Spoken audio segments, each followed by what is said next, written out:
Hello, everyone. My name is Mike Moran. I'm the author of the Believers superhero novel trilogy, and today we're going to be reading through chapter 15 of the second book. So let me share my screen. Let's get started.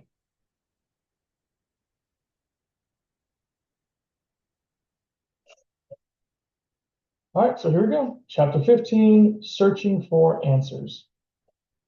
Don't you think this is a bit much? Cynthia pleaded. No, I have to keep trying, Jerry responded. Why can't you just enjoy the time you have left with her? I wouldn't be able to live with myself. Why not? Because I have these stupid powers, Jerry angrily exclaimed. I can do almost anything, and yet I can't cure her cancer. It makes me sick. Jerry, it's not your fault. Maybe not, but I have to do everything in my power to save her. Otherwise, these powers are pointless. That's not true, Cynthia retorted. You're, you've saved so many lives and done great things for everyone. None of that was pointless. Jerry sighed, looked into Cynthia's eyes, and said, Please don't fight me on this. I can do more. There are so many things I haven't tried yet. If you're really worried about me, then please take care of Leah until I return. That would mean the world to me. Cynthia wanted to stay mad at Jerry, but she knew this was his way, the only way he knows how to be.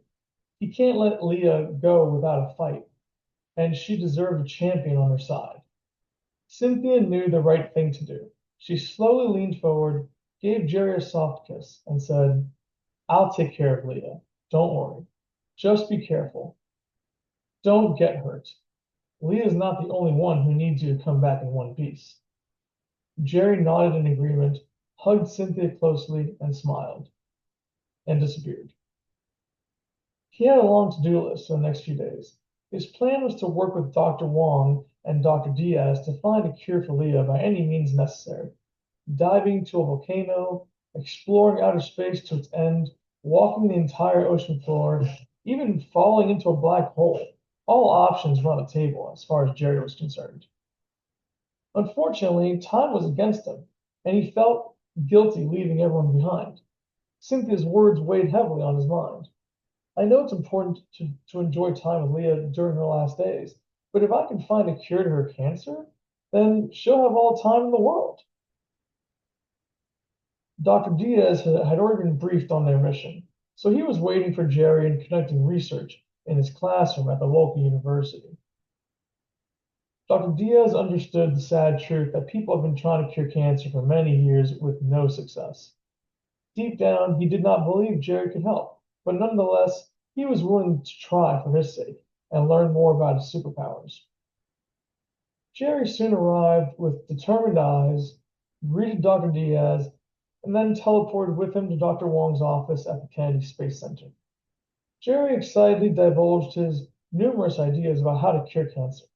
Dr. Wong quietly listened to everything, paused for consideration, and then laughed loudly in an obnoxious manner.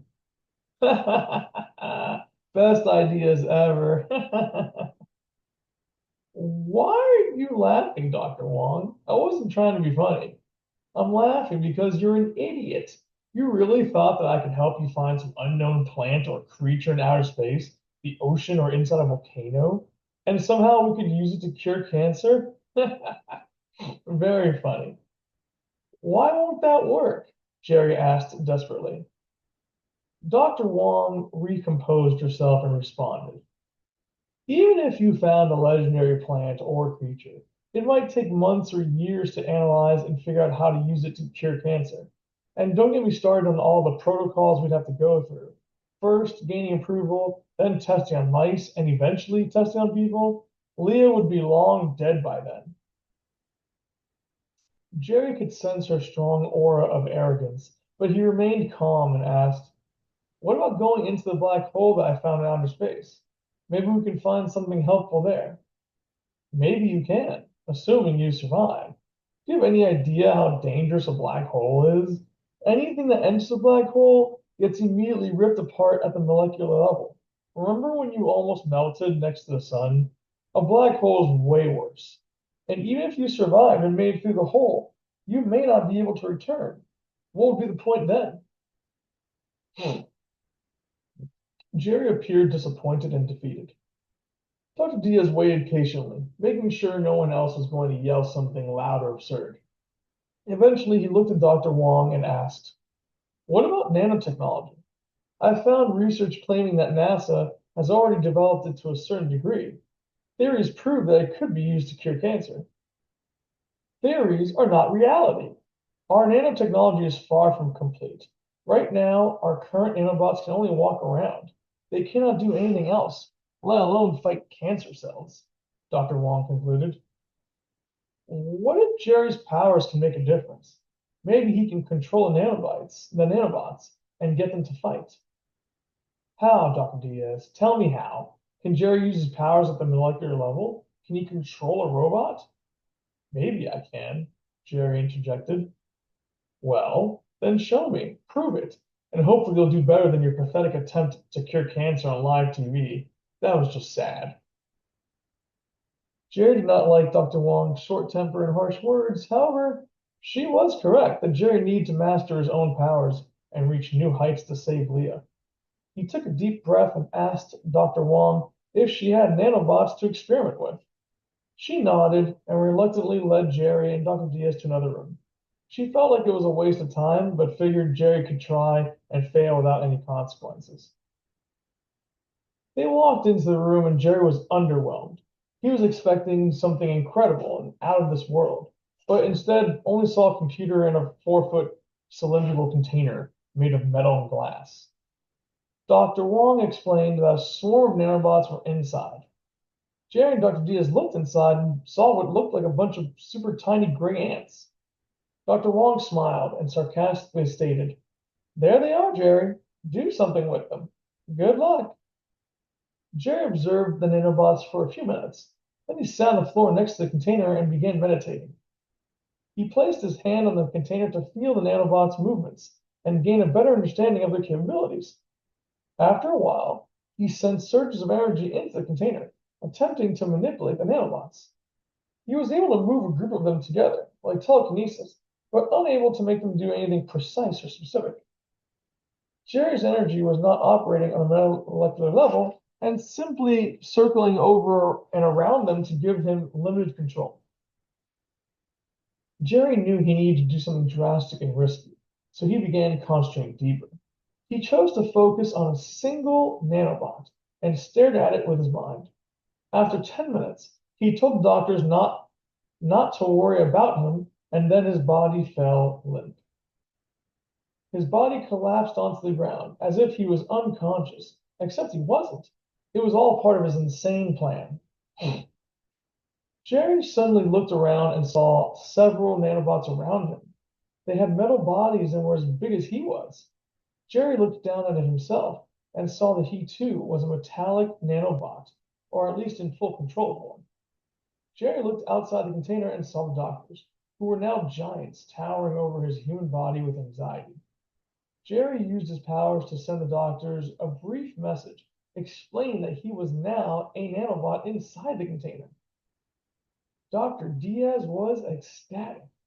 He never thought Jerry could do anything like this with his powers. He somehow moved his consciousness into a nanobot and had full control of it. Jerry began doing jumping jacks as a nanobot, trying to get used to his new body, and Dr. Wong ran to the computer. She opened a program that allows her to closely observe the nanobots inside the container, and she screamed with shock. "I can't believe it. Is that really Jerry controlling a nanobot? I have to record this."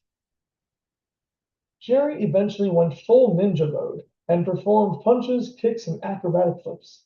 He felt 100% comfortable in his new body.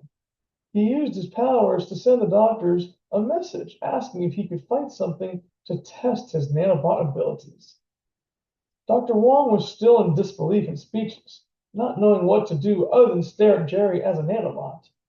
Dr. Diaz, however, had a brilliant idea. He took off his shoe and asked Dr. Wong if she could take dirt from the bottom of his shoe and pour it into the container.